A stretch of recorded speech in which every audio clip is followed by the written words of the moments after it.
Hello बेटा, चलो आज आगे थोड़ा सा और कर लेते हैं। स्फेरिकल सरफेसेस में हम लोगों ने वेलोसिटी वाले कॉन्सेप्ट कर लिए थे लास्ट लेक्चर में, ठीक है। अभी देखो एक दो चीजें थोड़ी जल्दी से बता देता हूँ, उनका यूज करूंगा मैं, ठीक है। जैसे तुम ऐसे समझो, पहले तुमने ऐसे पढ़ा होगा कि अगर ऐसा ये सरफेस है और रेडियस ऑफ कर्वेचर आर है, ये थोड़ा समझ लेना, आगे यूज करूंगा, है ना। यहाँ पे एक ऑब्जेक्ट है, हालांकि मैं बता चुका हूँ, और इसकी ऑब्जेक्ट डिस्टेंस क्या हुआ करती थी, यू। यहाँ से जाएगा तो कहीं इमेज बन जाती थी, ऐसे इमेज में भी यहाँ बने या कहीं और बन सकती थी, है ना। हो सकता था पीछे बन जाए, वर्चुअल हो, ये सब चीजें। लेकिन अगर यहाँ से जब तुम ये कैलकुलेट करते हो तो यहाँ वी आता था कि नहीं आता, ये बात समझ में। जब ये कैलकुलेशन करते हो, इधर का रिफ्रैक्टिव इंडेक्स कुछ होगा μ2, इधर का रिफ्रैक्टिव इंडेक्स कुछ होगा μ1, तो बताओ यू तुम्हें गिवन होता था, आर गिवन होता था, μ1 μ2 गिवन होते थे, तो तुम वी निकालते थे कि नहीं निकालते थे। तो मुझे बताओ, अगर मैं तुमसे कहूं कि अगर वी किसी केस में पॉजिटिव आ जाए, वी पॉजिटिव आने का मतलब क्या होगा, इधर कहीं बनना होगा। इस वाले केस में तुम याद करो, हमने तुमको ये बात बहुत अच्छे से बताई थी कि अगर वी पॉजिटिव आ रहा है तो इसका मतलब जो इमेज बन रही होगी वो इमेज कैसी होगी, वो रियल इमेज होगी। ये बात हम कर चुके हैं। इमेज कैसी, इमेज रियल, पक्का। और अगर वी निगेटिव आ जाए, वी कैसा आ जाए, निगेटिव, तो फिर उस केस में इमेज कैसी बनेगी, उस केस में इमेज जो बनेगी वो वर्चुअल बनेगी। ये दोनों बातें मैं कर चुका हूं। याद रखना, ये मिरर का बिल्कुल उल्टा है। मिरर में जब वी, जो हम लोग स्फेरिकल मिरर डील करते थे, अगर वी उसमें नेगेटिव आता था तो हम लोग बोलते थे इमेज कैसी बन रही है, रियल। और अगर उसमें वी पॉजिटिव आता था तो हम लोग बोलते थे इमेज कैसी बन रही है, वर्चुअल। लेकिन यहाँ पे उल्टा हो रहा है, ये याद रखना ज्यादा जरूरी है, ठीक है। तो अगर वी पॉजिटिव आ रहा है तो इमेज कैसी, रियल, और अगर वी नेगेटिव आ रहा है तो इमेज कैसी, वर्चुअल। नेगेटिव आने का मतलब याद है कि इधर कहीं बन रही होती है ना, हाइपोथेटिकल, तो हम लोग ये मानते हैं। ये दोनों बातें याद रखना। अच्छा बताओ, यहाँ पे ऑब्जेक्ट कैसा, रियल, क्योंकि इधर रखा है तो पोल से इधर जाएंगे तो यू कैसा होगा, नेगेटिव। ये बातें हम सब पहले कर चुके हैं। ऑब्जेक्ट वर्चुअल होगा, यानी वर्चुअल होगा तो इधर कहीं बनना होगा, पक्का, कोई डाउट तो नहीं है। तो ये दो बातें तुम्हें याद रखनी है। अब देखो इस पे कैसे क्वेश्चंस आ सकते हैं, वो मैं एक क्वेश्चन लेना चाहता हूं, क्योंकि वो बहुत जगह पूछा जा चुका है क्वेश्चन, है ना। और आईटी के लिए तो बहुत फेवरेबल है, और नीट वालों के लिए एक छोटा सा उसमें ऑब्जेक्टिव बन सकता है। तो हम प्लीज उसको जरा एक बार देख लेते हैं, समझ लेते हैं। मैं तुम्हें उसके ऑप्शंस भी बना दूंगा, किस तरह से उसमें क्वेश्चन हो सकता है, तो जल्दी से प्लीज जरा समझ लें सब लोग। अगर मैं ऐसे बोलूं कि यहाँ पे ये एक सरफेस है जिसका रेडियस ऑफ कर्वेचर आर दिया गया है, और ये प्रिंसिपल एक्सिस है, यहाँ पे एक ऑब्जेक्ट रखा है ये, और इसकी डिस्टेंस मैंने मान ली यहाँ से x है। तुम u x कुछ भी मान सकते हो, सपोज मैंने x इन जनरल कंडीशन पे मान लिया। ये पोल है, इधर का रिफ्रैक्टिव इंडेक्स μ1 है और इधर का रिफ्रैक्टिव इंडेक्स μ2 है, ठीक है। इतना ही क्वेश्चन में गिवन होगा और वो चार ऑप्शन दे देगा, ठीक है। मान लो मैं तुमसे ये कहूं इसमें चार ऑप्शंस बनाता हूं, अभी कोई मैं वैल्यू नहीं बना रहा हूं, बस समझना है तुम्हें, ठीक है। मान लो मैंने तुम्हें पहला ऑप्शन बनाया, चार ऑप्शन दिए गए, और उसने ये कहा कि इफ μ2 इज ग्रेटर देन μ1, μ2 μ1 से बड़ा है, ठीक है, सो इमेज, जो इमेज फॉर्म हो रही है, इमेज फॉर्म्ड रियल। अगर μ2 μ1 से बड़ा है तो इमेज फॉर्म्ड रियल, ठीक है। इमेज कैसे फॉर्म हो रही है, रियल। बल्कि इसमें और अच्छा करो, इसको मैं थोड़ा सा और चेंज करता हूं, थोड़ी मजा आएगी। ऑलवेज रियल, ठीक है ना, ऑलवेज रियल। समझ आ रहा है, ये और अच्छा ऑप्शन बनेगा। चलो दूसरा ऑप्शन, मतलब इसी में same condition, if μ2 is greater than μ1, image formed always virtual, okay। चलो C option, if μ1 is greater than μ2, image formed always real, okay। D option, if μ1 is greater than μ2, image formed always virtual, ठीक है। Image formed यहां लिख लेना, है ना। ये चार ऑप्शन दिए गए। क्वेश्चन लेने का मेरा केवल इतना ही मोटिव है कि बेटा ये क्वेश्चन बहुत इंपॉर्टेंट होते हैं, जरूरत होती है, और बच्चों से गलत होते हैं, बट अगर कॉन्सेप्ट समझ लो तो इनमें गलतियां कुछ नहीं होगी। तो मुझे बताओ, इसकी जहां कहीं भी इमेज बन रही होगी तो इमेज डिस्टेंस पोल से v मान लो, और एक फॉर्मूला हम बना सकते हैं कि नहीं, जैसे कैसे, याद करो हमने ऐसे किया था, यहां आया और यहां बना दिया, हमें कुछ नहीं पता है कहां पे बनेगी, ये डिस्टेंस में क्या मान लो v, ठीक है। तुम जरा मुझे बताओ क्या फॉर्मूला लिखोगे, v divided by mu2 divided by v minus mu1 divided by minus x is equal to mu2 minus mu1 divided by r, क्योंकि r पॉजिटिव है। ये बात समझ में आ रही है? इस वैल्यू यहाँ पे इसको एक काम करो, ये माइनस माइनस क्या हो जाएगा, ये माइनस माइनस यहाँ पे क्या हो जाएगा प्लस, ये बात समझ में आ रही है? अब जरा देखो mu2 by v, इसको एक जगह रखो, इसको उधर ले जाओ, this is equal to mu2 minus mu1 divided by r minus ये उधर जाएगा तो नेगेटिव हो जाएगा mu1 अपॉन x। ये बात समझ में आ रही है नहीं आ रही? अब फिर जरा एक बात समझो कि ये एक नंबर है और ये एक नंबर है, प्लीज अंडरस्टैंड करना। जरा पहले वाले ऑप्शन पे जाओ, इसमें यही सब चीजें आपको प्रेडिक्ट करनी पड़ती है, इसलिए जरूरी है। mu2 is greater mu1, mu2 minus mu1, यहां पे अगर mu2 बड़ा है mu1 से तो ये नंबर पॉजिटिव होगा, प्लीज अंडरस्टैंड करो पक्का। mu1 और x ये नंबर पॉजिटिव ही है, देखो ये पॉजिटिव है, x का साइन मैंने पहले ही लगा लिया है तो अब नंबर ही पुट करना, ठीक है। ये नंबर है पॉजिटिव, और अगर mu2 is greater then mu1 है तो ये नंबर भी है पॉजिटिव। अब दो पॉजिटिव नंबर के बीच में एक माइनस साइन लगा है, तो बताओ ये पॉसिबिलिटी हो सकती है कि वो नंबर पॉजिटिव हो या वो नंबर नेगेटिव हो, बात समझ में? हो सकता है ये पूरा नंबर इससे बड़ा हो तो ये नंबर पॉजिटिव आ जाएगा, हो सकता है ये पूरा नंबर इससे छोटा हो तो नेगेटिव आ जाएगा। यार ये बात तो सिंपल मैथमेटिक्स है, इसमें कुछ है नहीं बड़ा, ये पक्का। तो अब जरा सोच, आप गारंटी से नहीं कह सकते हो ना कि ये नंबर ऑलवेज पॉजिटिव है या ऑलवेज नेगेटिव है इस कंडीशन के लिए, बोलो पक्का, क्योंकि ये mu2 is greater then mu1 में ये नंबर हो गया पॉजिटिव, यानी ये पूरा नंबर हो गया पॉजिटिव, ये ऑलरेडी पॉजिटिव है, बीच में माइनस साइन लगा है, तो may be whole number is positive और नेगेटिव। अब सोच, अगर ये नंबर पूरा पॉजिटिव है, ठीक है, ये पॉजिटिव ये भी पॉजिटिव, डिफरेंस भी पॉजिटिव है, तो बताओ उससे v क्या आएगा, पॉजिटिव। यार ये होल नंबर पॉजिटिव, v को इधर ले जाओगे तो पॉजिटिव आएगा कि नहीं आएगा, तो यानी v पॉजिटिव हो गया। तो सोचो अगर v पॉजिटिव हो गया तो अभी 2 मिनट पहले हमने क्या बताया कि अगर v पॉजिटिव है तो इमेज कैसे बनेगी, रियल, पक्का। लेकिन ये भी तो हो सकता है ना कि ये नंबर इससे छोटा हो जाए, तो सोचिए नेगेटिव लगा है तो ओवरऑल वैल्यू कैसे आ जाएगी, नेगेटिव। अगर ओवरऑल वैल्यू ये नेगेटिव आ गई तो v कैसा आ जाएगा, नेगेटिव, तो इमेज कैसी, वर्चुअल। तो क्या तुम ये कह सकते हो कि image formed always real? No. क्या कह सकते हो कि always virtual? No. It may be possible कि रियल है कि पॉजिटिव, यानी कि अगर ये पॉजिटिव होगा तो रियल बन रही होगी और अगर नेगेटिव होगा तो वर्चुअल बन रही होगी। बोलो अच्छे से समझ में आया कि नहीं आया, कोई डाउट तो नहीं है ना, पक्का। ऑलवेज तो नहीं हो सकता है ना, क्योंकि ये नंबर बड़ा है कि छोटा को x पे डिपेंड करेगा ना कि कहां ऑब्जेक्ट रखा है। ये बात समझ में आ रही कि नहीं आ रही, अच्छे से क्लियर हुआ कि नहीं हुआ? तो बताओ क्या ये दोनों ऑप्शन सही हो सकते हैं? नहीं। हाँ, अगर मे भी लगा होता तो हम टिक कर देते, यहाँ ऑलवेज लगा है, यहाँ ऑलवेज लगा है, इस वजह से ये दोनों ऑप्शंस नहीं हो सकते हैं, पक्का। यानी ये दोनों तो गलत हो गए। अब जरा इसको चेक करते हैं, सोच के देखो, अगर mu1 is greater then mu2 है, इसका मतलब ये नंबर कैसा, नेगेटिव है। mu1 is greater then mu2, ढंग से समझो, mu1 किससे बड़ा है, mu2 से, तो ये नंबर कैसा हो गया, नेगेटिव। अब ये पूरा नेगेटिव और ये नंबर है पॉजिटिव और एक बीच में माइनस लगा है, तो सोच ये भी नेगेटिव और ये इसके साथ माइनस लगा है तो ये भी नेगेटिव टोटल, तो टोटल नंबर कैसा हो गया, नेगेटिव। और अगर ये टोटल नेगेटिव हो गया तो v कैसा आएगा, हमेशा नेगेटिव, यानी कि x यहां पे कुछ भी होता रहे, बताओ ये नंबर नेगेटिव होगा कि नहीं होगा। और ये भी नंबर तो नेगेटिव हो गया क्योंकि mu1 बड़ा है mu2 से, तो दोनों नेगेटिव नेगेटिव क्या हो गया, नेगेटिव नेगेटिव नेगेटिव प्लस मत कर दे रहा हूं दोनों के, समझ रहे हो ना? हाँ, तो ये नंबर दोनों नेगेटिव हो गए, इसका मतलब v कैसा हुआ, नेगेटिव। और अगर v नेगेटिव हुआ तो बता इमेज कैसी बनेगी, वर्चुअल। तो जरा सोच के देखो कौन सा ऑप्शन सही है। ये दोनों तो पहले ही रिजेक्ट हो गए, ये रियल हो नहीं सकता, ये सही है ना? देखने में ये 4 ऑप्शन लग रहे थे और ये 2 कंडीशन बनी थी, तो बच्चों को लगता है कि ये मोर देन 1 करेक्ट है। नहीं, ये सिंगल चॉइस क्वेश्चन है, एक ही करेक्ट है। मेरा पॉइंट तुम्हें समझ आ गया होगा जो मैं तुम्हें समझाना चाह रहा हूं। इसमें चेंजेस मैं कर सकता हूं, खतरनाक चेंजेस पॉसिबल हो सकते हैं, करके देखें। चलो एक चेंज करते हैं, जरा तुम लोग सब लोग ऐसे समझना होगा, ठीक है? इसी क्वेश्चन में करता हूं, ठीक, ध्यान देना।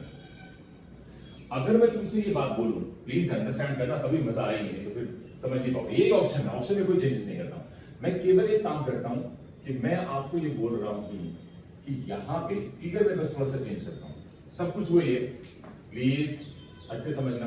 कर्वेचर ये है। अब मैंने केवल एक काम किया कि ऑब्जेक्ट को कर दिया वर्चुअल। देख ऐसे वे आती हैं, तो वर्चुअल ऑब्जेक्ट का क्या कॉन्सेप्ट होता है, ये आगे बढ़ा और इसको भी आगे ले लो, यहां ऑब्जेक्ट है और ये डिस्टेंस कितनी हो गई x, समझ आया कि नहीं यार, कैसा ऑब्जेक्ट है वर्चुअल। अब बताओ इनमें से कौन सा ऑप्शन सही है, सोच के देखना। ये जो x, अब अगर तुम इस फॉर्मूले में लिखोगे तो x कैसा आना चाहिए, यहां माइनस था ना, और हमने यहां माइनस लगाया था क्योंकि ऑब्जेक्ट रियल था, लेकिन अब तो माइनस नहीं लगाऊंगा क्योंकि ऑब्जेक्ट कैसा है वर्चुअल, तो ये ऐसे ही रहेगा कि नहीं रहेगा। सो जब इसको उधर ले जाओगे तो ये कैसा हो जाएगा, पॉजिटिव। प्लीज अंडरस्टैंड कर लो, ये कैसा हो जाएगा, पॉजिटिव, कोई डाउट तो नहीं है। अब सोच, ये नंबर ऑलवेज पॉजिटिव, समझ आया कि नहीं। अब देख पहली कंडीशन है μ2 इज ग्रेटर देन μ1, इसका मतलब ये पॉजिटिव, प्लीज ये पॉजिटिव, तो v कैसा पॉजिटिव, तो कौन सा ऑप्शन सही है, पहला। ये तो हो ही नहीं सकते। अच्छा तुम्हें ये भी चेक करके दिखा देता हूं, तुम्हारे दिमाग में तो ये भी चला हुआ है ना, नया को सर इसको तो चेक किए ही नहीं। देख अगर ये μ1 बड़ा है किससे, μ1 किससे बड़ा है, μ1 किससे बड़ा, μ2 से, तो देखिए नंबर नेगेटिव हो गया। अब ये नेगेटिव हो गया तो ये पॉजिटिव हो गया, तो मे भी पॉजिटिव मे भी नेगेटिव, तो रीड कंडीशन वैलिड है। तो अगर ऑब्जेक्ट वर्चुअल है तो उस केस में पहला ऑप्शन करेक्ट है। यार तुम जितने बोलो मैं इस पे कितने सारे चेंजेस कर सकता हूं, और लेवल बढ़ाऊंगा तो फिर वो आईटी वगैरह के लिए मतलब उसमें फिर बहुत ज्यादा लेवल बढ़ जाएगा, वो एडवांस वगैरह में पूछ जाते हैं क्वेश्चंस अगर इस पे लिया जाए। बट इस टाइप से या इतनी रेंज में हम नीट में क्वेश्चंस आ सकते हैं, कोई दिक्कत नहीं होती है, और ये सब बहुत अच्छी चीज होती है, ज्यादा कोई कैलकुलेशन होता नहीं है। तो आई थिंक मेरा पॉइंट तुम्हें समझ आ गया होगा। बोलो तो मैं एक चेंज और करूं, करके देखें, चलो एक और चेंज कर देते हैं, कोई बात नहीं। ये समझ आया कि नहीं आया, कोई डाउट नहीं। ऑप्शंस यही रखते हैं, देख कितनी वैरायटी बना सकते हैं। एक और चेंज जल्दी से समझना, मान लो मैंने तुमसे बोला ये कर दीजिए, ऐसे कर दिया, और अभी भी इधर क्या है μ1 μ2, यहां पे ऑब्जेक्ट। बेटा देखो अगर कॉन्सेप्ट समझ आ जाता है ना तो फिर कोई दिक्कत नहीं होती कभी भी, ये कर देना ठीक। अब बताओ इनमें से कौन सा ऑप्शन सही होगा, अब इनमें से कौन सा ऑप्शन सही होगा, सोच के देखो। अभी भी x कैसा है नेगेटिव, तो अब अगर फॉर्मूले में रखेंगे तो यहां माइनस रखेंगे, लेकिन सोच इसका r कैसा हो गया नेगेटिव। अगर यहां नेगेटिव हो गया तो ये क्या हो गया नेगेटिव, और ये माइनस माइनस क्या हो जाएगा प्लस, जब उधर जाएगा तो क्या रहेगा माइनस। अरे माइनस माइनस प्लस को उधर भेजा तो ये माइनस होगा कि नहीं होगा। आप जरा सोच के देखिए, पहला ऑप्शन देखिए μ2 इज ग्रेटर देन μ1, ये नंबर क्या पॉजिटिव, प्लीज अंडरस्टैंड कर लो ना यार। पहले वाले ऑप्शन में देखो μ2 इज ग्रेटर देन μ1, तो ये नंबर क्या होगा पॉजिटिव, लेकिन एक माइनस तो यहां लगाया ना, इस माइनस को चाहो तो तुम यहां लिखो चलेगा, या r वाला माइनस यहां ले आया कोई दिक्कत तो नहीं ना। अगर पहला ऑप्शन देखो μ2 इज ग्रेटर देन μ1 है, जब हम वो केस डील करें तो ये नंबर कैसा होगा पॉजिटिव, लेकिन बाहर एक माइनस लगा है तो ये नंबर नेगेटिव हो गया, और देख ये पॉजिटिव है और ये नेगेटिव है, तो ये टोटल क्या हो गया नेगेटिव, टोटल क्या हो गया नेगेटिव। अगर नेगेटिव हो गया तो v कैसा आएगा नेगेटिव, और अगर v नेगेटिव आ रहा है तो इमेज कैसी हो गई वर्चुअल, इसका मतलब ये तो ऑलवेज रियल की बात है, ऑलवेज वर्चुअल यानी ये, तो देख इसका ऑप्शन क्या है। तुम सोच के देखो यही ऑप्शंस में मैंने केवल कंडीशंस बतानी है और तुम्हें 3 क्वेश्चंस यहां पे करा दिए हैं, समझ आ रहा है। तो ये बेटा कोई भी हो सकता है, बट नॉलेज सबसे बड़ी चीज होती है जो तुम्हें यहां से मिलती है, और तुम्हें समझना पड़ेगा कि किस तरह से हम डील कर रहे हैं। इसलिए थोड़ा मैथमेटिकल बताया ताकि तुम इसको अंडरस्टैंड कर सको। मैं और भी चीजें डाल सकता था, मतलब ऐसा नहीं कि मैं इसमें और भी बना सकता हूँ क्वेश्चन, बट इतना मेरे हिसाब से सफिशिएंट है, इससे ज्यादा तो खैर क्या दिमाग लगाएंगे। बट प्लीज समझ में आ गया होगा, सब कुछ इस पे डिपेंड करता है, उसके अकॉर्डिंग हम प्रेडिक्ट कर लेते हैं। 4 ऑप्शन दिए जाते हैं और इसमें ये 2 कंडीशन होती है ना, μ2 इज ग्रेटर देन μ1 और μ1 इज ग्रेटर देन μ2, तो बच्चों को ऐसा लगता है कि मे भी पॉसिबिलिटी दोनों केस बन सकते हैं, समझ आ रहा है ना। तो 2 ऑप्शन के लिए ढूंढते हैं, बट इनमें सिंगल चॉइस या सिंगल करेक्ट ऑप्शन है, इसमें कोई दिक्कत वाली बात नहीं होनी चाहिए, सबको समझ में आ रहा है। ओके चलो आगे बढ़ते हैं। एक और चीज देखो जरा, हम लोगों ने याद करो मैग्निफिकेशन की बात करी थी, मिरर में भी हमने करी थी, याद है ना। तो मैग्निफिकेशन का मतलब यहाँ पे भी तुम थोड़ा समझ लो, बहुत ज्यादा बड़ी चीज नहीं है, बट थोड़ा सा आसान सी चीजें आ जाएगी आपको समझ में। मान लो मैं तुमसे ऐसे बोलूं, तो मैग्निफिकेशन अगर हम बात करें तो मैग्निफिकेशन थ्रू स्फेरिकल सर्फेसेस, देखो क्या कंडीशन बनेगी जरा समझना। और मैं ये एक कैलकुलेशन मान लेता हूं, ठीक है। इधर का मीडियम μ2, इधर का मीडियम μ1, यहां पे ऑब्जेक्ट है, इसकी हाइट ये हाइट ऑफ ऑब्जेक्ट है, ओके। और ये डिस्टेंस मैंने मान ली u है, ठीक। तो सोच के देखो किसी भी ऑब्जेक्ट की इमेज बनाने के लिए हमें 2 रे ले जानी पड़ती है, ठीक है। मैं एक रे यहीं से पास कर रहा हूं, यहां रहा हूं और वो जैसे चली जाए, और यहाँ पे इमेज बन जाए। ये तो बना सकता हूं ना यार, इसमें क्या दिक्कत है भाई, इसमें कोई दिक्कत नहीं। मैं अभी ये नहीं मान रहा कौन सा बड़ा कौन सा छोटा, वो सब बाद में डिपेंड करेगा, ठीक है। और यहाँ पे इमेज बन गई, ये जैसे नॉलेज के लिए बना दो, 2 इमेज ले जाओगे, ऐसे ले जाओगे, कट यहीं पे करेगी, ठीक है। तो मैंने एक सिंगल रे बना ली ताकि मैं डील करने में आसानी हो। तो अगर इस एंगल को मैं मान लूं कि ये एंगल आई है, तो ये एंगल आर होगा, ये सबको पता है, इसमें कोई दिक्कत वाली बात नहीं है, ठीक है, ये सबको समझ में आ रहा है।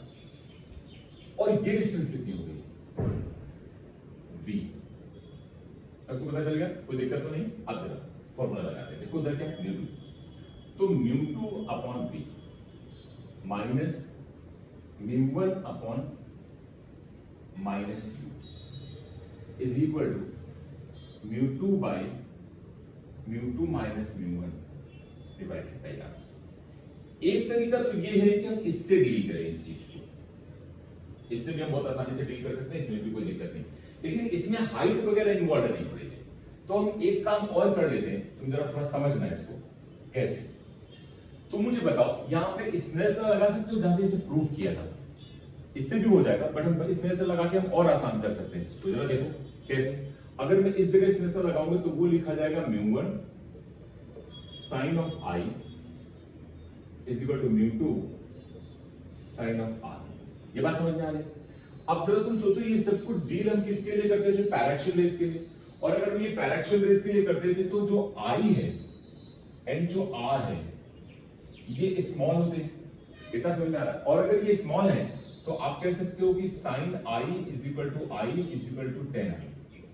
सिमिलरली यहां पे हम साइन आर जो लिखेंगे तो sine r is equal to r is equal to 10r। ये बात मेरे हिसाब से सबको समझ में आ रही होगी। अब जरा इसको यहां से चेंज करो, देखो कैसे। तो इसको लिखेंगे म्यू वन साइन आई की जगह क्या लिख सकते हो, 10i इज इक्वल टू, यहां क्या लिखोगे म्यू टू और 10r। मेरे हिसाब से समझ में आ गया हो। तो म्यू वन और 10i की जगह क्या लिखोगे, 10i is equal to h naught by mu, sorry u, तो h naught by u is equal to mu two into 10r, 10r is equal to hi, height of image divided by v, height of image upon v। Understand हो रहा है कि नहीं हो रहा है? Sign की टेंशन में तो मैं लगा देता हूं, देखो तुम्हें समझा देता हूं साइन कैसे तुम निकालोगे। एक मिनट रुको, मैं समझाता हूं। तो मुझे बताओ, इसको नीचे ले आओ, सॉरी इसको नीचे ले आओ। तो यहां पे आ गया म्यू वन, इसको नीचे लाओ, म्यू टू, v को ऊपर लाओ, u पहले से लिखा है hi अपॉन h नॉट। ये बात समझ में आ गई। अब जरा साइन की टेंशन मत लेना, साइन अभी 2 मिनट में हो जाएगा, परेशान नहीं। देख यहां पे ये वाला फॉर्मूला मैं बाद में यूज करूंगा, इसकी कोई जरूरत है, इससे भी हो जाता है बट ज्यादा इजी ये रहेगा तुम्हारे लिए, तो ज्यादा तुम्हें समझ आ जाएगा, ठीक है। तो मुझे ये बताओ, u कैसा, नेगेटिव, पक्का, v पॉजिटिव है, तो ये क्वांटिटी नेगेटिव है, अरे कोई दिक्कत नहीं है ना। अच्छा, hi कैसा, नेगेटिव, h नॉट कैसा, पॉजिटिव, तो ये नंबर भी नेगेटिव है, ये नंबर भी नेगेटिव, नेगेटिव नेगेटिव हो गया। समझ आ रहा है कि नहीं आ रहा? तो अल्टीमेटली ये चीज सही लिखी कि नहीं? अरे मैं यहां माइनस डालता, यहां माइनस डालता, माइनस माइनस कैंसिल हो जाता कि नहीं हो जाता? तो यही मैग्निफिकेशन है। बल्कि मेरे हिसाब से तुम अगर एक छोटी सी बात समझो, मैं तुम्हें एक छोटा सा और टर्म बता देता हूं, तुम्हें और ज्यादा मजा आएगा। देख इसका जनरलाइज जो फॉर्मूला है, इसका जो जनरलाइज फॉर्मूला है वो फॉर्मूला है क्या? प्लीज एक बार अंडरस्टैंड करना, मैं तुम्हें 2-3 चीजें रिलेट करता हूं। इसका फॉर्मूला है mu two by v minus mu one by u is equal to mu two minus mu one divided by r. ये जनरलाइज फॉर्मूला है, पक्का? तुम ये चीज तो तुम्हें पता ही है। और याद करो, तुमने कर्व्ड मिरर के लिए भी एक फॉर्मूला पढ़ा होगा। यहाँ ऑब्जेक्ट होता था, फिर इमेज होती थी, तो उसका फॉर्मूला क्या था? 1/f is equal to 1/v plus 1/u। आता था कि नहीं यार? ये कर्व्ड मिरर में फॉर्मूला था। ऐसे ही आगे बढ़ोगे तो लेंस का भी एक फॉर्मूला बनेगा। जब लेंस लिखते हैं तो उसमें होता है 1/f is equal to 1/v minus 1/u। ये मैं आगे पढ़ाऊंगा, बट मैं तुम्हें थोड़ा सा आइडिया देता हूं, तुम ये चीज लॉजिकली याद रख सकते हो। देख, जिसके मेन फॉर्मूले में माइनस होता है उसका मैग्निफिकेशन हमेशा पॉजिटिव होता है। रिलेट करता हूं, इसको याद करो। ये मिरर का फॉर्मूला है, ये देखो मिरर के फॉर्मूले में याद करो मैग्निफिकेशन आता था this is equal to minus v by u, यार ये तुम्हें याद होगा प्लीज। तो ये जर्नल याद कर लेना ताकि कई बार बच्चों को कंफ्यूजन है तो याद ही रहे कि जिसके मेन फॉर्मूले में यहां पे माइनस लगा है जो ओरिजिनल फॉर्मूला है तो मैग्निफिकेशन पॉजिटिव आएगा। लेंस के केस में भी ऐसा ही मैग्निफिकेशन होगा, लेंस के केस में भी मैग्निफिकेशन क्या रहेगा पॉजिटिव। तुम आगे बढ़ाओगे तुम उसको गेस कर लेना, उसमें कोई दिक्कत नहीं है, बट इन जनरल याद रखना यहां क्या होगा पॉजिटिव, यानी ये मैग्निफिकेशन कैसा है पॉजिटिव। अंडरस्टैंड हो रहा है कि नहीं हो रहा है? तो ऐसे याद रखना मिरर का मैग्निफिकेशन कैसा होता है नेगेटिव, जिसके मेन फॉर्मूले तो ये मैग्निफिकेशन। हाँ ये बात अलग है कि अब बी यू कैसे नेगेटिव है पॉजिटिव अलग बात रखी जाए, बट ये माइनस जो लगाया जाता है और यहां नहीं लगाया गया है इसका केवल सेंस बता दो, बाकी और कुछ नहीं। बात समझ में आ रही है कि नहीं आ रही है? तो मैग्निफिकेशन के फॉर्मूले तुम्हें ऐसे याद रखने हैं, इसमें कोई डाउट नहीं है, सबको क्लियर समझ में आ रहा है, कोई दिक्कत नहीं। अब इस पे छोटा एग्जांपल करना चाहो तो वो कर सकते हो, वो बहुत बेकार से एग्जांपल्स होते हैं, देखो उसमें कोई बड़ी चीज है ही नहीं, तो जल्दी से सॉल्व करो। एक क्वेश्चन तुम्हें समझ आता है? देखो अगर मैं तुमसे बोलूं कि ये लाइक स्फेरिकल सरफेस है, ये r है और ये मान लिया 3/2 है और ये मान लिया 1 है, यहाँ पे एक ऑब्जेक्ट है जिसकी डिस्टेंस 2 सेंटीमीटर है और इस डिस्टेंस को मैंने मान लिया कि this is equal to like 30 centimetre, ये इधर मान लिया, ओके ये 2 सेंटीमीटर है। कर्वेचर आपको r चलो मान लिया मैंने दे दिया, तुम्हें कितना मालूम, चलो 10 सेंटीमीटर, ओके चलेगा। बताओ height of image, height of image तुम्हारे सामने रखा, कोई दिक्कत नहीं, इसकी हाइट कितनी 2 सेंटीमीटर, जल्दी से बताओ। तो height of image divided by h naught कितना है 2 centimetre, this is equal to, ढंग से समझना, μ1 कितना 1 डिवाइड बाय μ2 कितना 3/2, तो 3 और 2 ऊपर चला जाएगा, कोई डाउट तो नहीं है। और इनटू v कितना, v पहले निकालना पड़ेगा, u तो तुम्हें पता है, v कैसे निकालोगे, v निकाल के बताओ, v कैसे, चलो देखते हैं, हम निकाल के दिखाते हैं v कैसे निकालोगे, मैं निकाल देता हूं जल्दी से समझ लेना। देख अब 3/2 divided by v minus 1 divided by minus 30 is equal to 3/2 minus 1 और डिवाइडेड बाय प्लस 10। अंडरस्टैंड हो रहा है कि नहीं? सोचिए माइनस माइनस प्लस हो गया, ये 2 नीचे आ गया, जल्दी से समझ लेना, इसमें कुछ ज्यादा कैलकुलेशन मुझे करना नहीं है, तुम्हें समझ में आना चाहिए। ये इधर गया तो 3 - 2 यानी 1 और ये नीचे आ गया, दैट मींस ये कितना बन गया, ये हुआ 3/2v। ये कैलकुलेशन मैं एक बार कर चुका हूं, तुम्हें याद नहीं है, मैं भी दिखाता हूं तुम्हें, ये कितना आ जाएगा 3 यानी 2 यानी 1 यानी कि 1/2 कितना आ गया 1/20। ये बात सबको समझ में आ रही है? ये कितना हो गया 1/20। अब जरा इसको सॉल्व कर लेते हैं, इसको उधर ले जाते हैं, तो 1/20 माइनस 1/30 एलसीएम कितना 60, तो यहाँ कितना बचेगा 3 और यहाँ कितना बचेगा 2। अंडरस्टैंड हुआ कि नहीं हुआ? यानी कि this quantity is equal to 3/2v। अब जरा इसको फिर से सॉल्व करो, ये कितना हो गया 1/60, देखो जल्दी से 1/60 ये कितना हुआ 3/2v इज इक्वल टू 1/60। कोई डाउट नहीं है? सोच ये इससे कैंसिल आउट हो गया तो कितना बचा 3 और इससे मल्टीप्लाई हो गया तो v इज इक्वल टू कितना आ गया 90 सेंटीमीटर। वैल्यू रखो, v की वैल्यू कितनी 90 डिवाइड बाय u की वैल्यू कितनी, साइन के साथ ही रखना, ध्यान रखना, तो यहां क्या रखोगे -30। बताओ ये कैंसिल आउट हो गया, इससे ये कैंसिल आउट हुआ तो कितना बचा 3 और इससे ये कैंसिल आउट हुआ तो कितना बचा 1, यानी यहां आ गया height of image upon 2 is equal to -2, ये 2 बच जाएगा पक्का। अब ये 2 उधर ले जाओ, तो यहाँ height of image is equal to -4 centimetre. अब देख माइनस क्यों आ रहा है, क्योंकि मैंने यहाँ पे माइनस नहीं रखा है, क्योंकि वो तो नीचे बन रही थी ना इमेज यार, तो नीचे बन रही तो वो साइन के साथ अपने आप आ गई, तो ये कैलकुलेशन हो गया तुम्हारे। जैसे चाहो वैसे डील कर सकते हो, उसमें कोई दिक्कत नहीं, पक्का कोई दिक्कत नहीं होनी चाहिए। याद रखना magnification μ1/μ2 d/u is equal to height of image upon height of object, कोई दिक्कत नहीं है यहां तक, ओके। चलो आगे बढ़ते हैं।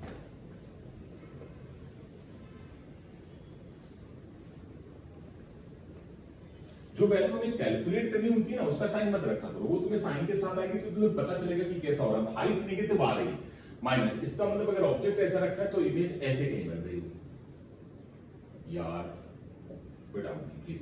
और सोच यहां भी कैसा आ रहा था पॉजिटिव, इसका मतलब इमेज कैसी बन रही है, ये सब प्रेडिक्शन तुम्हें आना चाहिए है ना, ओके, और अब देखो एक दो चीजें हैं, हालांकि वो मैं बताने में बहुत ज्यादा इंटरेस्टेड नहीं हूं क्योंकि उनका बहुत ज्यादा यूज होता नहीं है, बट फिर भी कुछ लोग उसमें जबरदस्ती दिमाग लगाते हैं, तो मैं भी तुम्हें कर देता हूं। देखो कैसे, अगर इधर का मीडियम म्यू2 है, इधर का मीडियम म्यू1 है, यहाँ पे ऑब्जेक्ट रखा है, रे ऐसे जा रही है इस तरह से, तो कहीं ना कहीं उनकी इमेज बन रही होगी। मैं आपको फॉर्मूला क्या होता था, रेडियस ऑफ कर्वेचर आर मान लो, चलो फॉर्मूला क्या होता था, जल्दी बोल, mu divided by v minus mu divided by u is equal to mu minus mu divided by r। यार ये बहुत बकवास चीज है, ये लेंस में सबसे अच्छी चीज होती है, बट यहाँ पे इसका फालतू में कोई ज्यादा यूज नहीं है, बट फिर भी तुम समझ लो। तो मुझे बताओ, अगर मैं इसका फोकस डिफाइन करना चाहूं, तो याद करो फोकस के लिए हमारी क्या कंडीशन होती थी। फोकस के लिए कंडीशन ये होती थी कि अगर रे इंफिनिटी से आए और आफ्टर रिफ्लेक्शन और रिफ्रैक्शन वो जिस पॉइंट पे कट करें वो फोकल पॉइंट होता था, और पोल से उसकी डिस्टेंस को फोकल लेंथ बोलते थे। तो यहां जबरदस्ती का दिमाग लगाना है तो लगा सकते हो, उसमें कोई बड़ी चीज नहीं है, पर तुम समझो रे कहां से आए, इंफिनिटी से, तो सोच इसका मतलब अगर ये डिस्टेंस तुमने u मानी है तो u क्या हो जाना चाहिए, इंफिनिटी। अगर u इंफिनिटी हो गया तो सोच v क्या हो जाना चाहिए, फोकस, क्योंकि वो आगे तो कट कर रही होंगी ना कहीं पे, ये बात समझ में। तो आप ऐसे कह सकते हो u टेंडिंग टू इंफिनिटी, तो v is equal to f, कोई डाउट नहीं है। चलो टेंड करा देते हैं, समझना, इस वाले फॉर्मूले में वैल्यू डालो, तो ये नंबर क्या होगा, अगर इस नंबर को इंफिनिटी रखोगे तो 0, तो इसको क्या लिखोगे, mu divided by f minus mu divide by infinity which is equal to mu minus mu divide by r। ये फालतू का काम है बट फिर भी करना पड़ रहा है। ये नंबर क्या हो गया, 0, यानी कि mu divide by f is equal to mu minus mu divided by r। अब सोच इस नंबर को नीचे ले आओ, तो क्या लिखोगे, 1/f इज इक्वल टू, बल्कि और अच्छे से लिखो ना, इसको ऊपर ले आओ, ज्यादा बेटर है। देखो जरा, इसको ले लो, इसको नीचे ले आओ, तो म्यू2 अपॉन म्यू2 माइनस म्यू1, और यहां बाहर क्या आ जाएगा, r, this is equal to f। अब ये फोकस हो गया, उसमें क्या है, ये तो बहुत आसान बात है, तुम्हें समझ में आ रहा है, चाहो तो याद रखो, उसमें कोई दिक्कत नहीं, जैसे चाहे वैल्यूज ऑफ साइन के साथ पुट करनी है, कर्वेचर जैसा आएगा उससे पुट करो, डिपेंड करेगा कि उसका फोकस नेगेटिव है कि पॉजिटिव है, ये सब बातें तो लेंस में ज्यादा बेटर आपको होगी और उसमें मजा भी आएगा। अब जैसे कुछ लोग बोलते हैं कि अगर म्यू2 को छोटा कर दिया गया, चलो इसको छोटा कर, म्यू2 छोटा हो गया तो नंबर नेगेटिव हो गया, और r तो पॉजिटिव है, तो f कैसा हो गया, नेगेटिव। अगर f नेगेटिव होगा मतलब इधर वर्चुअल फोकस होगा, उसमें क्या है, कोई डाउट नहीं है, ये बात तुम्हें समझ में आनी चाहिए। तो फोकस नेगेटिव या पॉजिटिव किसी भी तरह का हो सकता है, डिपेंड्स इनके बीच का डिफरेंस और r पे डिपेंड करेगा। अगर सोचिए ऐसे होता तो r कैसा होता है, नेगेटिव, कोई डाउट नहीं है यार, बातें सब समझ में आ रही है। म्यू1 म्यू2 और r पे डिपेंड करेगा कि उसका फोकस कैसा होगा, जैसे रिमेंबर रखो, याद रख लो। तो सोच ये केस कैसा बन रहा होगा, अगर हम बोलें कि इस तरह से कुछ बातें करें कि अगर रे इंफिनिटी से ऐसे आ रही है, ठीक है, प्रॉपर समझना, ये सोच यहाँ पे r तो ऑलरेडी पॉजिटिव है, अगर ऐसा हो जाए, ये म्यू2 है और ये म्यू1 है, प्लीज जरा ये समझ लेना मेरी बात 2 मिनट के लिए, ये म्यू2 है और ये क्या म्यू1, और आपको ये दे दिया गया है, क्या दे दिया गया है कि भाई म्यू2 जो है वो डेंसर मीडियम है, तो सोच ये रे कहीं यहां पे कट करेंगे, तो ये वाला पॉइंट क्या हो जाएगा, फोकस, और यहां से ये डिस्टेंस क्या हो जाएगी, फोकल लेंथ के बराबर। कोई डाउट नहीं है यार, ये बात सबको समझ में आनी चाहिए, बिल्कुल कोई दिक्कत नहीं है। यहाँ पे इसके बारे में ज्यादा डिस्कशन की कोई रिक्वायरमेंट नहीं होती है, क्योंकि ये सब चीजें कभी भी नीट में नहीं पूछी गई। हाँ, लेंस में ये सब डिटेल से डिस्कशन होगा, क्योंकि वहां पे इसका यूजेस होते हैं और बहुत ज्यादा अच्छे से उनको हमें करना होता है। तो आई थिंक ये बात तुम्हें समझ में आ गई होगी। अब कई बार लोग ऐसे बोलते हैं कि सर चलो ये वाला पार्ट में, कई बार ऐसा होगा कि अगर सोच के देखें, अगर ये मीडियम को मैं चेंज कर दूं, ये मीडियम डेंसर था ना, तभी तो नॉर्मल ऐसा आया होगा, तो रे रेयर से डेंसर की तरफ जाएगी तो टुवर्ड्स नॉर्मल जाएगी ना, रेयर से डेंसर की तरफ जाएगी टुवर्ड्स नॉर्मल। अगर यही चीज मैं ये थोड़ा सा चेंज करके तुम्हें दिखाता हूं, क्योंकि तुम लोग थोड़ा सा ये सबको समझ आ गया है, जिनको इसमें दिक्कत नहीं, देखो मतलब इसमें कितने सारे हम टर्म्स बना सकते हैं। मैं अगर बोलूं तुम्हें ये चलो ये ऐसे रख लीजिए, कोई बात नहीं, रे इंफिनिटी से आ रहे हैं, ये पॉइंट समझना मेरा, मैं तुम्हें जो एक पॉइंट बताना चाहता हूं, ठीक है। सोच मैं बोलूं कि ये मीडियम म्यू2 है और ये मीडियम म्यू1, लेकिन अब मैंने तुमसे कहा कि म्यू1 इज ग्रेटर देन म्यू2, यानी ये मीडियम कैसा है, डेंसर, पक्का। अगर ये मीडियम डेंसर है तो सोच अगर यहां इसका सेंटर ऑफ कर्वेचर होगा कहीं इधर, ये होगा नॉर्मल, अंडरस्टैंड करना, ये नॉर्मल होगा नहीं। अब सोच ये एंगल इंसिडेंट एंगल, अब डेंसर से रेयर की तरफ जा रही है, तो सोच अगर हम देखें तो ये नॉर्मल से एंगल ज्यादा होना चाहिए ना, तो ये ऐसे जाएगा, तो ये एंगल बढ़ जाएगा। सोच अगर इसको पीछे बढ़ाएगा,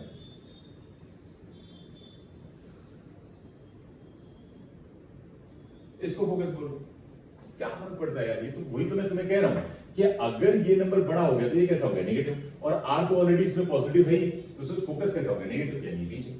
तो अब इसको कई बार लोग बोलते हैं कि ये फर्स्ट फोकस है, सेकंड फोकस है, वो सब लेंस के लिए बहुत ज्यादा बेटर भी होता है, मैंने बता दिया ताकि आपको नॉलेज रहे कि हाँ बहुत सारी बातें इसमें की जा सकती हैं, कोई इसमें दिक्कत नहीं है, कैसे भी केसेस आए हैंडल कर लोगे। तो इस तरह से इसके फोकस को डिफाइन कर सकते हैं। अब इसमें कर्वेचर भी तुम चेंज कर दो, ऐसा कर दो, तो क्या है उसमें सब, ये सब लेंस में ज्यादा बेटर होगा। ओके, तो आई थिंक ये क्लियर हो गया, इतना पार्ट तुम्हें समझ में भी आ गया, इसमें कोई डाउट भी नहीं है, 1% अच्छे से सब कुछ क्लियर है, ठीक है। तो स्फेरिकल सर्फेसेस में हम लोगों ने सब कुछ डील कर लिया है। तुम चाहो तो ये तुम्हें इसमें होमवर्क दे देता हूं, तुम करके देखना, तुम्हें मजा आएगी।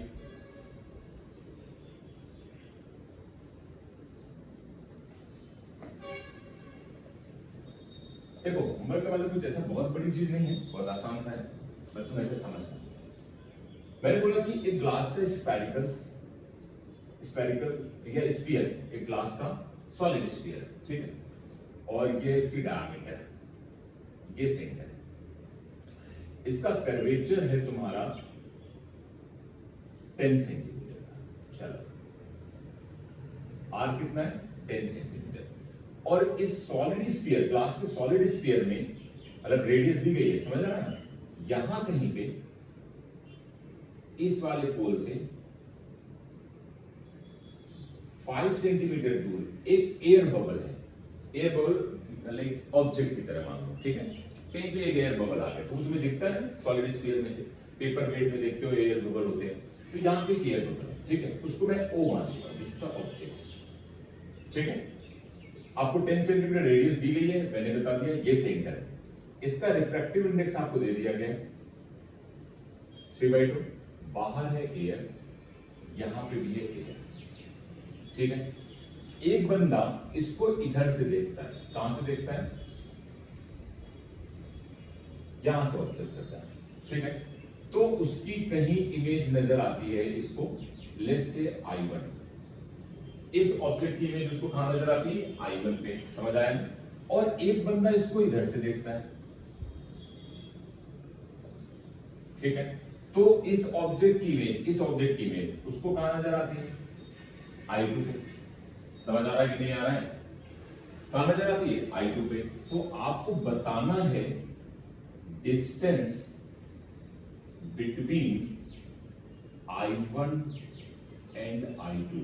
मेरे हिसाब से तुम्हें बात समझ आ रही होगी मैं क्या क्वेश्चन पूछ रहा हूं। इधर से कोई आदमी देखता है इस ऑब्जेक्ट को, तो उसको कहां नजर आती है, I1 पे, इमेज क्या नजर, ये ऑब्जेक्ट की इमेज कहां बनती है, I1। अगर इधर से कोई देखता है तो उसको इमेज कहां नजर आती है, I2 पे बनती है, समझ आ रही है मेरी बात, यानी इमेज क्या, I2 फॉर्म हो रही है।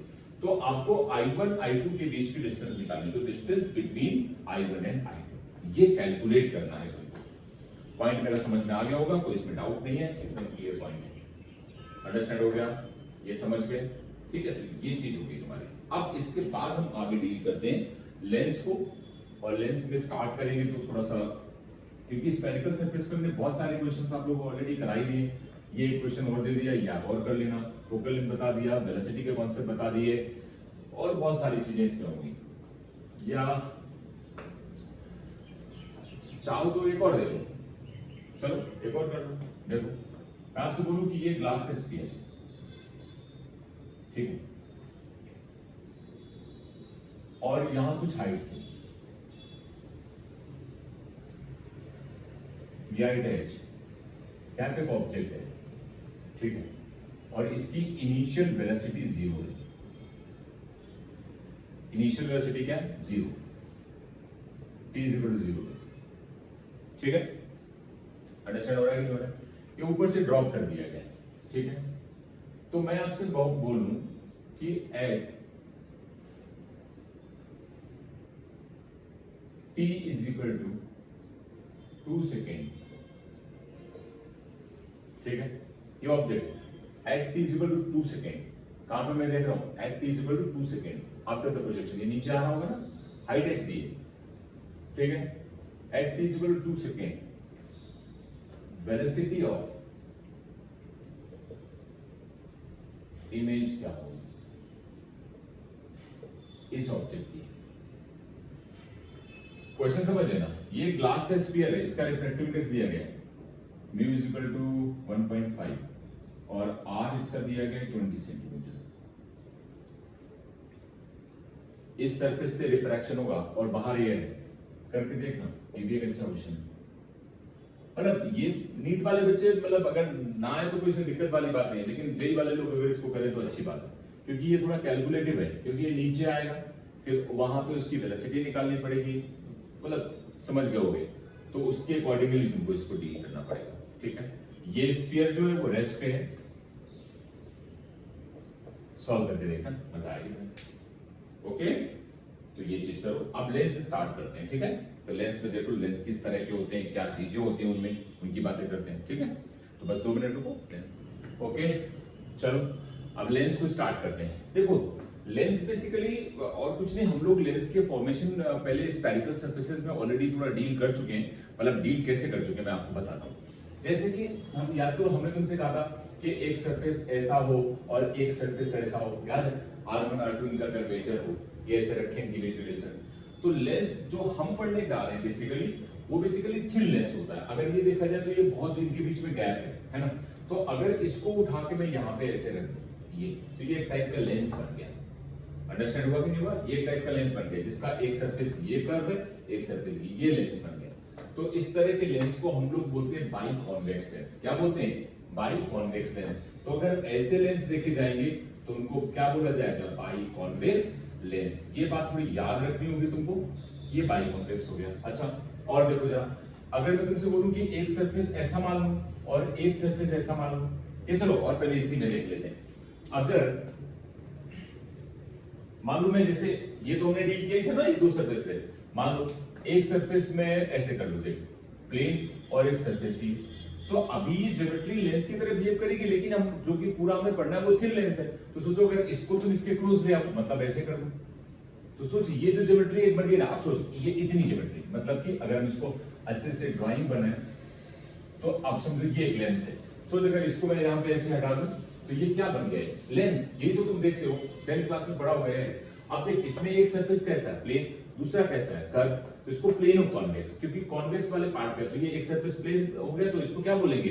Plano convex. यार इसमें कोई दिक्कत नहीं है, समझ आ रहा है कि नहीं यार? और देखो अगर मैं इसी में ऐसे बोलूं, ऐसी भी तो ज्योमेट्री हो सकती है, भाई ये हो और एक आर्क थोड़ा ऐसे बड़ा हो जाए, इट इज पॉसिबल, या छोटा हो जाए, या मान लो ऐसे बना दो, इस तरह का हो जाए। अब सोच अगर इन दोनों ज्योमेट्री को तुम ऐसे पास ले हो, ये ऐसे हो और ये ऐसे आ जाए, ये तो सोच ये पास पास आ गए तो ये ज्योमेट्री बन गई कि नहीं बन गई? अंडरस्टैंड होना चाहिए, कोई इसमें डाउट नहीं होना चाहिए। समझ आ रहा है कि नहीं आ रहा है? तो सोच ये जो ज्योमेट्री बनी, इसको तुम कैसे डिफाइन करोगे? अब ये सरफेस कैसा है? कॉनकेव। कॉन्वेक्स का पार्ट तो ये था ही था, लेकिन ये वाला सरफेस देखिए, प्लेन वाला सरफेस था, ये कैसा हो गया? कॉनकेव। इसको बोलते हैं कॉनकेवो कॉन्वेक्स। कॉन्वेक्स है कि नहीं है ये? तो इसको क्या बोलते हैं? कॉनकेवो कॉन्वेक्स। अंडरस्टैंड हुआ कि नहीं हुआ? और देखो नाम सब तुम्हें बुकलेट में लिखे हैं, मैंने सब कुछ दिया है तुमको मटेरियल, है ना।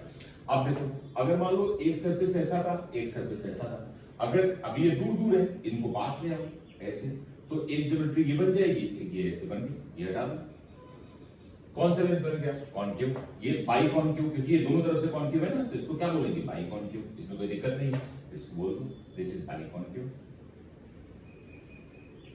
ये बाई कॉनकेव हो जाएगा पक्का। आप सोचो अगर एक इसका सरफेस प्लेन कर दो और एक ऐसा है,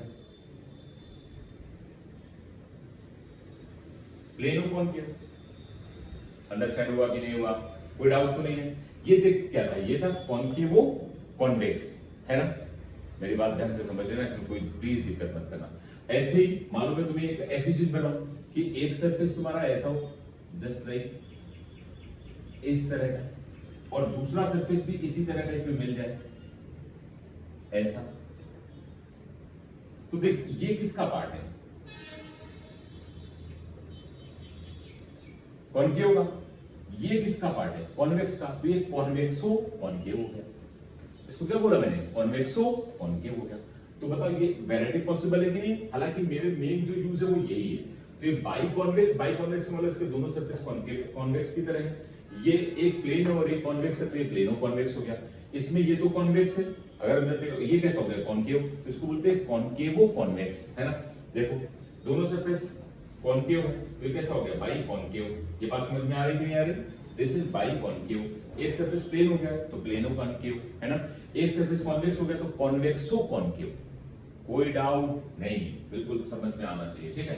तो ये लेंस के नाम है, आपको बुकलेट में ये सब चीजें मैंने मेंशन करी हैं, तो इस पे मैं टाइम वेस्ट नहीं कर रहा हूं। अब मेजर पार्ट पे आता हूं कि इसको कैसे डील करना है, ठीक है। देखो बस याद रखना ये सब जो बातें चल रही हैं ये थिन लेंसेज की उसमें चल रही हैं, और हम जनरलाइज डील करेंगे। जनरलाइज का मतलब हम μ1 μ2 μ3 सब मान के करेंगे, मतलब हम कोई ऐसा नहीं मानेंगे कि बाहर एयर है अंदर का मीडियम लिया जाए, पूरा प्रॉपर्ली, ठीक है।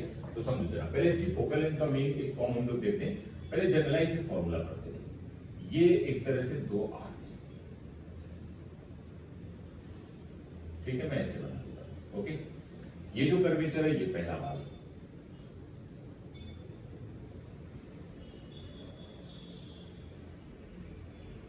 ओके।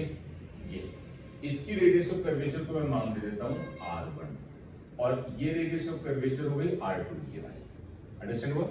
इधर का रिफ्रैक्टिव इंडेक्स मैं मान लेता हूं μ1, इसके अंदर का रिफ्रैक्टिव इंडेक्स मैं मान लेता हूं μ2, और इस साइड का रिफ्रैक्टिव इंडेक्स μ3, और ये रही इसकी प्रिंसिपल एक्सिस। बेसिक लॉजिक से डील करेंगे, आराम से समझते हैं। देखो यहां पे एक ऑब्जेक्ट रख लो, इस ऑब्जेक्ट से दो रे जाएंगे, एक ऐसे जाएगी एक ऐसे जाएगी। थोड़ी देर के लिए ऐसा मान लो कि जो अंदर का मीडियम है वो इन दोनों मीडियम से ज्यादा है, बाद में तुम्हें जरूरत नहीं पड़ेगी। अभी मैं ऐसा मान रहा हूं कि भाई जो μ2 है इज ग्रेटर देन μ1 एंड μ3। अभी फिलहाल ऐसा मान रहे हैं, ठीक है। यानी कि जो ये अंदर वाला मीडियम ऐसा, ठीक। अब सोचो अगर लाइट रे यहां से यहां जाएगी तो वो रेयर मीडियम से डेंसर मीडियम जा रही है, तो सोचो जरा, अगर देखा जाए तो इसका कर्वेचर, इस सरफेस का जो सेंटर है वो इधर कहीं होगा, तो नॉर्मल कुछ ऐसा आएगा। अब ये जा रही रेयर से डेंसर, तो बताओ रेयर से डेंसर जाने में लाइट रे हमेशा टुवर्ड्स द नॉर्मल आ जाएगी ना, तो मैं इसको थोड़ा ऐसे मान, पक्का कोई डाउट तो नहीं। तो ये लाइट रे अगर मैं इसको थोड़ा टिल्ट कर लूं तो ये लाइट रे कुछ इस तरह की आ जाएगी, ओके। और अगर ये सरफेस ना होता तो ये लाइट रे इस जगह से चल के कहां चली जाती, यहां, और यहां पे एक इमेज बना देती। ये बात तुम्हें समझ में आनी चाहिए, I1। लेकिन अब ये सरफेस है तो ये वाली जो लाइट रे है वो इस सरफेस के लिए रिफ्रैक्टेड है, लेकिन इस सरफेस के लिए क्या है, इंसिडेंट। तो सोचो अगर हम इस पे नॉर्मल बना दे तो इसका कर्वेचर ऐसा है, तो इसका सेंटर इधर होगा, तो इसका नॉर्मल कुछ ऐसा आएगा। अब ये मीडियम डेंसर माना है, ये मीडियम रेयर माना है, तो डेंसर से रेयर जाते वक्त वो अवे फ्रॉम द नॉर्मल हो जाएगी।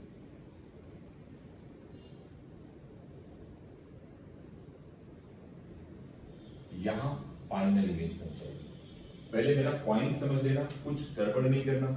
लाइट रे यहां से ये गई, ये कर्वेचर ये है, सेंटर इधर होगा तो नॉर्मल ये आया, तो लाइट रे रेयर से डेंसर में गई तो टुवर्ड्स द नॉर्मल ये ऐसे आ गई। इसको जब हमने आगे बढ़ाया तो वो यहां पे, और ये सीधी निकल जाएगी, पोल से जाएगी तो यहां ये इमेज बनी।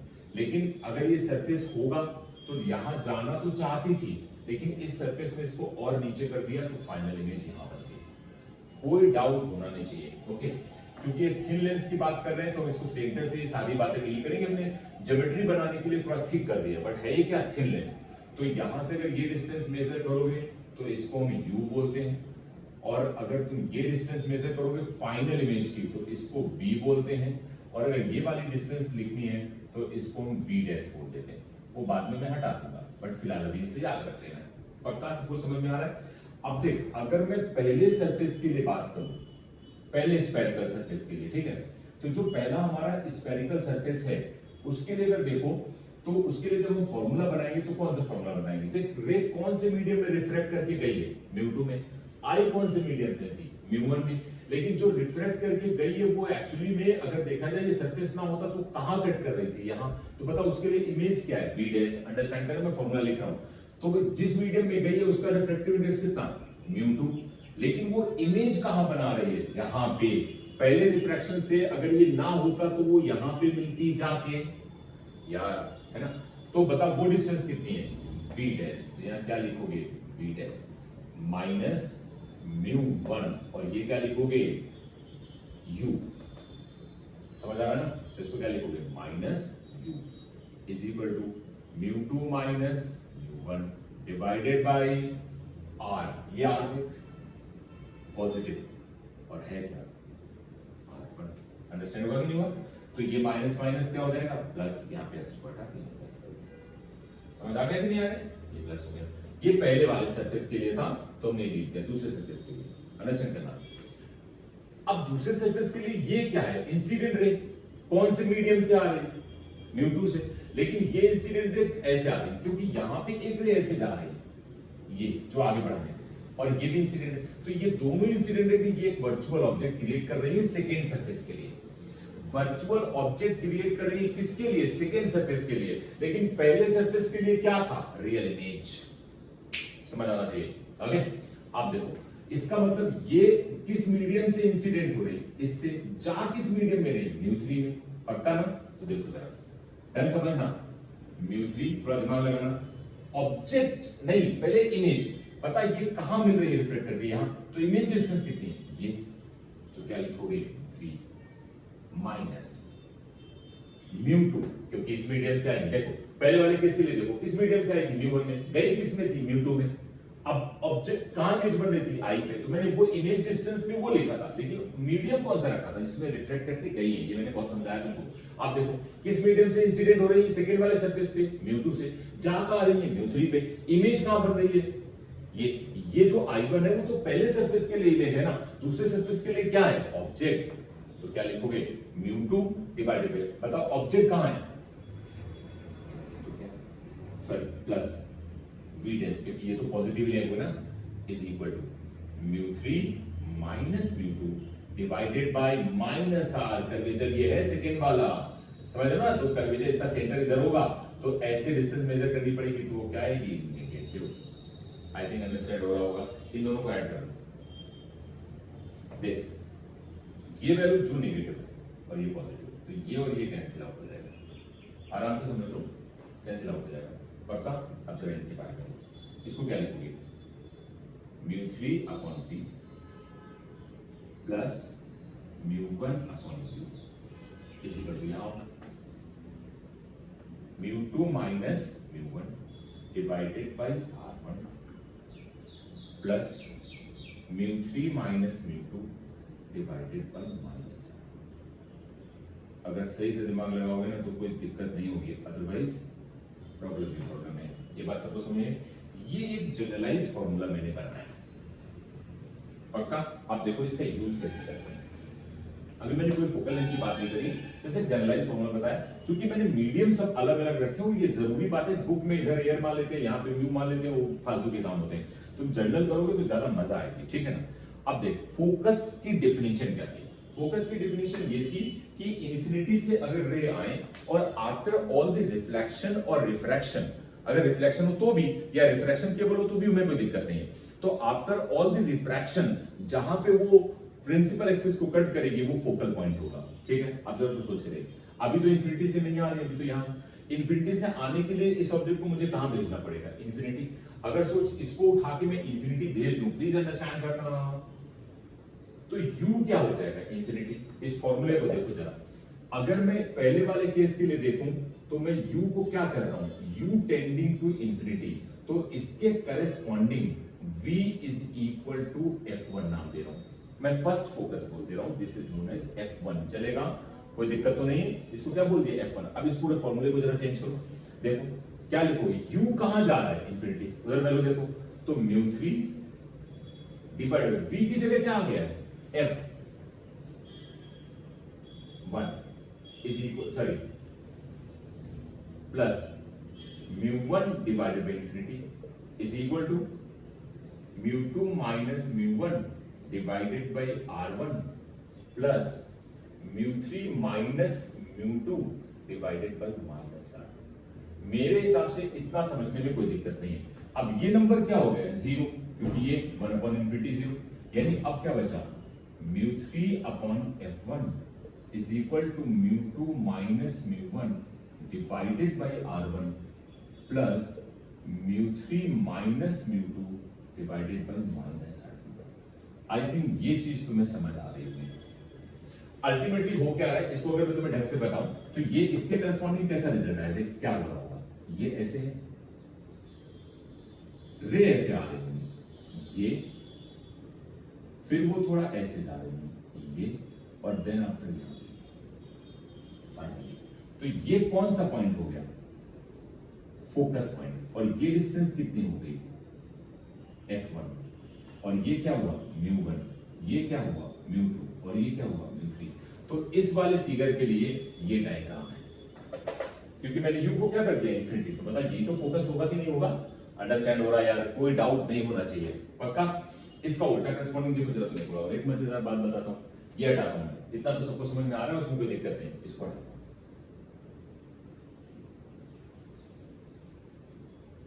देखो इस वाले फॉर्मूले में अब मैं v को इंफिनिटी करता हूं, तुम अंडरस्टैंड करना, v इंफिनिटी का मतलब v यहां बन रहा था, सोच अगर इसको इंफिनिटी कर दूंगा, इसका मतलब ये जो फाइनल वाली रे है ये पैरेलल चली जाएगी, बोलो पक्का ना यार। v को, ये जो v है ये वाला i वाला जो इमेज है, इस i को कहां ले जाओ, इंफिनिटी।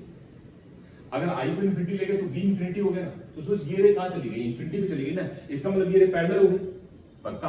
तो इसका मतलब v क्या हो गया, इंफिनिटी। तो सोच के देख जरा दूसरा केस जरा समझना, अगर मैं v टेंडिंग टू इंफिनिटी करूं तो कह सकता हूं कि u is equal to f2, ये करस्पॉन्ड करेगा, मैं तुम्हें बना के दिखाता हूं, देखो इस वाले फॉर्मूले में देखो, मैं v को कहां डाला हूं, इंफिनिटी, यानी कि μ3 divided by infinity plus μ1 divided by, नया नाम दे दिया f2, अलग से भी सब समझ लेंगे, f2 this is equal to यार μ2 minus μ1 divided by r1 plus μ3 minus μ2 divided by minus r। पक्का। ये नंबर कहां चला गया, जीरो, तो देख μ1 upon f2 is equal to μ2 minus μ1 divided by r1 plus μ3 minus μ2 divided by minus r2। ये एक one of the other formula जो इसी में आया, ये है दोनों फोकस ही, बट ये सेकंड फोकस दे दिया। इसके लिए अगर डायग्राम बनाना तो कैसे बनाओगे, देख इसके लिए करस्पॉन्डिंग डायग्राम कैसे हो रहा होगा, ये यहां पे ऑब्जेक्ट है, ये रे ऐसे आ रही है, ये रे ऐसे आ रही है, ये रे ऐसे आ रही है, और ये आफ्टर रिफ्लेक्शन ये थोड़ा सा ऐसा नहीं, ये ऐसे जा रही होगी तो थोड़ा तुम समझो कि ये ऐसे टर्न कर रही होगी, और फिर जब यहां से निकल के गई तो सीधी जा रही है। समझ आ रहा है कि नहीं आ रहा है, ये कुछ ऐसे आई होगी, और जब यहां से बाहर निकलेगी तो कैसे जाएगी, सीधी। समझ आया कि नहीं? तो ये वाला जो ऑब्जेक्ट वाला पॉइंट था इसको क्या बोल देंगे, फोकस, और यहां से ये जो डिस्टेंस है इसको क्या बोल देंगे, f2। तो इसको कौन सा, ये डायग्राम किसको करस्पॉन्ड कर रहा है, इसको, ये डायग्राम किसको करस्पॉन्ड कर रहा है, इसको। ये फोकल लेंथ निकालने का जनरलाइज फॉर्मूला हो गया। प्लीज अंडरस्टैंड करना, कोई भी 1% गलती मत करना, ये सब बहुत आसान चीज होती है, पहले अच्छे से समझ लो। ये दो फॉर्मूले हैं, इसका मतलब ये हुआ कि देख ये पूरा नंबर और ये पूरा नंबर दोनों में सेम है, पक्का। तो हम ये बात गारंटी से कह सकते हैं कि अगर ये दोनों नंबर सेम है तो मैं इतनी बात बोल सकता हूं, प्लीज अंडरस्टैंड करना। देख मैं क्या बोल सकता हूं, मैं कह सकता हूं कि μ1 upon f2 is equal to μ2 upon μ3 upon f1। लेकिन मुझे नहीं पता ये नंबर पॉजिटिव है कि नेगेटिव है, तो इनके ऊपर क्या लगा देना है, मॉड। मैं तुम्हें वो बेसिक समझा रहा हूं बेटा, जो बुक में तुम्हें इतना डिटेल में नहीं दिया जाता, वो बाद में फिर इधर उधर कर देते हैं। आप जरा सोच के देख, तुम्हें बुकों में कैसे पढ़ाते हैं, इधर का मीडियम कर देते हैं सेम। सोच अगर इधर एयर कर दी जाए, इधर एयर कर दी जाए, ध्यान से समझना। अगर ये भी एयर है और ये भी एयर है तो सोच, ये 1 हो गया, ये 1 हो गया, तो क्या F1 बराबर F2 हो गया। इसीलिए बोलते हैं लेंस में दो फोकस होते हैं, एक इधर और एक इधर, और वो फोकल लेंथ F के बराबर हो जाती है। बट जनरलाइज ये है, समझ आ रहा है कि नहीं आ रहा है। अगर तुम इधर का मीडियम, लेंस का मीडियम और इधर का मीडियम अलग अलग रखते हो और रे इधर से आ रही है तो फोकस कुछ और होगा, और अगर रे इधर से आ रही है तो फोकस कुछ और होगा, वही फर्स्ट फोकस अलग अलग होगी। पॉइंट समझ में आया। लेकिन वो हमें चूंकि बचपन से आदत होती है, इधर एयर ले लिया, इधर एयर ले लिया, बीच में लेंस, तो हमें इधर से ले लाओ या इधर से ले आओ, कोई फर्क ही नहीं पड़ता है, क्योंकि कोई भी लेंस जब तुम एयर में रखते हो, ऐसे रख देते हो तो भाई इधर भी एयर है, इधर भी एयर। लेकिन सोच, अगर तू यहाँ लेंस रख दे, इधर एयर है और लेंस के इस तरफ तू पानी भर दे, तो एयर फिर लेंस का मीडियम और वाटर का मीडियम, बता अगर इधर से रे आएंगी तो फोकल लेंथ कुछ और होगी, और इधर से रे आएंगी तो फोकल लेंथ कुछ और होगी। इसका मतलब ये समझ लेना कि जो फर्स्ट फोकस हम F लिखते हैं, लेंस की फोकल लेंथ अलग अलग हो सकती है अगर तीनों के मीडियम अलग अलग है, यानी वो लेंस किस तरह से रखा गया है इस बात पे। हाँ, अगर एक लेंस तुम एयर में ऐसे रख देते हो, ग्लास का लेंस है तुम एयर में रख दो, तो रे इधर से आए या इधर से आए, फोकल लेंथ में कोई चेंज नहीं होती है। मतलब अगर मैं तुमसे ये कहूं कि μ1 इज इक्वल टू μ3 हो जाए और मान लो ये 1 हो जाए, तो मैं ये गारंटी कह सकता हूं कि F2 is equal to F1 और which is equal to F। बोलो, कोई डाउट नहीं है? सबको ये बात समझ आ रही है कि नहीं आ रही? कोई इसमें दिक्कत तो नहीं है? इसके बारे में और डिटेल से बातें करूंगा लेटर ऑन, बट अभी पहले कुछ एग्जांपल्स करते हैं इस फॉर्मूले पे बेस्ड, जो हमने ये निकाला या ये वाला फॉर्मूला निकाला है, ठीक है? समझना जरा, लेकिन 2-3 एग्जांपल कराता हूं तो तुम्हें क्लियर होगा। ये सबको समझ में आ गया? ओके, चलो आगे बढ़ते हैं।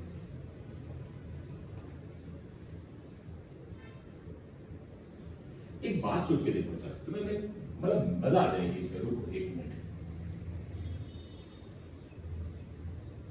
कॉन्सेप्ट क्लियर हो और नॉलेज के साथ ना, तो उससे अच्छा कुछ हो नहीं सकता जीवन में। देख, अगर मैं तुमसे कहूं कि ये लेंस है, देखो ये मैं क्यों कर पा रहा हूं, ये सब थिन है, ध्यान रखना। एक मैंने इसलिए 3 सर्कल बना दिए। बच्चे को अगर नॉलेज नहीं है तो ये क्वेश्चन नहीं कर पाएगा। मैं अगर बोलूं कि इसका रेडियस ऑफ कर्वेचर R1 है, इसका रेडियस ऑफ कर्वेचर R2 है और इसका रेडियस ऑफ कर्वेचर R3 है, इधर का मीडियम μ1, यहां का μ2, यहां का μ3 और इधर का μ4 मान लिया। समझ गए? एक सरफेस 2 3 4 ऐसे मान लिया, और मैंने तुमसे कहा रे इधर से आ गई। ये देना बहुत जरूरी है। इंसिडेंट रे कैसे आ गई, बताओ इस ज्योमेट्री की फोकल लेंथ क्या होगी। बेटा तुम ये 4 पर भी फॉर्मूला नहीं लगा सकते, वो थोड़ी ना शुरुआत का जो हमने कैलकुलेशन किया वो तुम सब करोगे, पहले के लिए फिर दूसरे के लिए फिर 3 इक्वेशन बनाओगे, नहीं वो सब कुछ नहीं करते। लॉजिकली समझना, ध्यान से समझना प्लीज, कोई टेंशन मत देना। देख, जब तुमने u को इंफिनिटी भेजा था, क्या था ये वाला केस कौन सा है, u इंफिनिटी चला गया था, तो रे देख फाइनल कहां कट कर रही थी, μ3 मीडियम में। तो इसकी फोकल लेंथ लिखने का तरीका क्या है, मान लो इस ज्योमेट्री की फोकल लेंथ क्या है, सपोज f मान ली मैंने, ठीक। सोच फाइनल रे कहां पे कट करेगी जाके, μ4 पे। क्यों? क्योंकि ये गैप जो है वो थिन है। ये मत कर कुछ सोचेंगे हाँ नालायक होंगे, सर यहीं पे कट कर जाए तो, सर यहीं पे कट कर जाए। अबे ये इतना थिन होता है ना कि वो रे अगर जाएगी ना तो वो बाहर ही कट करेगी। ये सब किसके लिए डीलिंग हो रही है, थिन लेंसेज के लिए, तो कोई गड़बड़ नहीं चाहिए ना, है ना। तो यानी कि ये गई तो ये कहां कट करेगी, μ4 में। जैसे कि अगर यहां से जा रही थी तो वो कहां कट कर रही थी, μ3 वाले मीडियम में, पक्का। तो फोकल लेंथ तुमने क्या मान ली, f। अब जरा इसकी फोकल लेंथ लिखनी है, तो जहां इधर वाला सबसे लास्ट वाला मीडियम है जो रिफ्रैक्टिव इंडेक्स है उसको लिखो। क्या लिखोगे, μ4 divided by f is equal to, ये तो लिख लोगे ना सब लोग, पक्का। अब जाओ, अब इधर आ जाओ, यहां से यहां जाओ, यहां कितना है μ2, यहां कितना है μ1, ऐसे लिखो μ2 माइनस μ1। इसका रेडियस ऑफ कर्वेचर देख ऐसा बन रहा है, तो सेंटर इधर होगा तो ये पॉजिटिव होगा, तो क्या लिखोगे r1 प्लस, यहां से यहां जाओ μ2 से μ3 में, तो क्या लिखोगे μ3 माइनस μ2, और इसका curvature negative minus r2 plus, अब μ3 से कहां जा रहे हो, μ4 में, तो क्या लिखोगे μ4 minus μ3 divide by curvature negative, खत्म। This is the focal length. अब ये न्यूमेरिकल वैल्यू में दिया होता तो तुम्हारा आंसर आ जाता, कोई दिक्कत नहीं। और एक एग्जांपल ले लेता हूं, जो तुम्हारा मन करे, इसमें कोई टेंशन वाली बात ही नहीं है यार, बट ये नॉलेज होना बहुत जरूरी है, क्योंकि अगर 3 सिस्टम ऐसे बना दिए, इसमें 4 बना दिए, कुछ भी चेंज कर दिया, तो तुम्हें ये बात पता होनी चाहिए कि हम कैसे डील करने जा रहे हैं। ओके, देख और सब कर देते हैं ऐसे, ये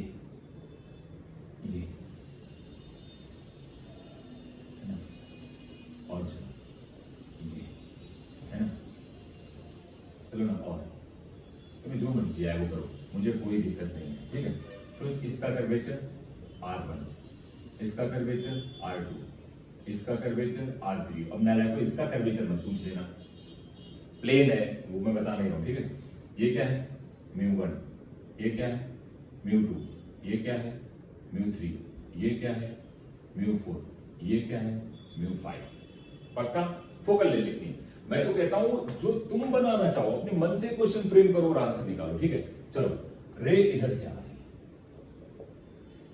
सबसे लास्ट वाला मीडियम μ5। मान लो पूरी ज्योमेट्री की फोकल लेंथ कितनी है f, क्या लिखोगे ध्यान समझना, μ5 divided by f is equal to यहां से यहां μ2 minus μ1, μ2 minus μ1 divide by curvature ये minus μ3 minus μ2 divide by curvature positive ऐसे जा रही है plus μ4 minus μ3 divide by curvature negative plus μ5 minus μ4 curvature, जल्दी बोलो ना को, ये नंबर तो वैसे भी जीरो हो जाएगा। This is the focal length. जो ऐसे मर्जी चाहो तुम, मैं तो कह रहा हूं तुम 5-10 क्वेश्चंस बना लेना, अपने मन से सॉल्व कर लेना जो, और मुझे भेज देना व्हाट्सएप पे या कहीं पे, तो मैं चेक कर लूंगा तुमने सही किया कि नहीं। अपने मन से बनाओ, कोई दिक्कत नहीं, जैसा मर्जी करे। ऐसे कुछ लोग ऐसे करते हैं, ये है और ले लो और ले लो, क्या फर्क पड़ता है? कोई फर्क पड़ने वाली चीज है? कोई दिक्कत नहीं। कुछ लोग ऐसे करते हैं, सर ये बना देते हैं, फिर सर हम ये प्लेन कर देते हैं, चलो ऐसे बना दो, इसमें मुझे क्या दिक्कत है? तुम देखो जरा, ये मीडियम μ1, ये मीडियम μ2, ये मीडियम μ3, चलेगा। कर्वेचर R और ये तो इन्फिनिटी है।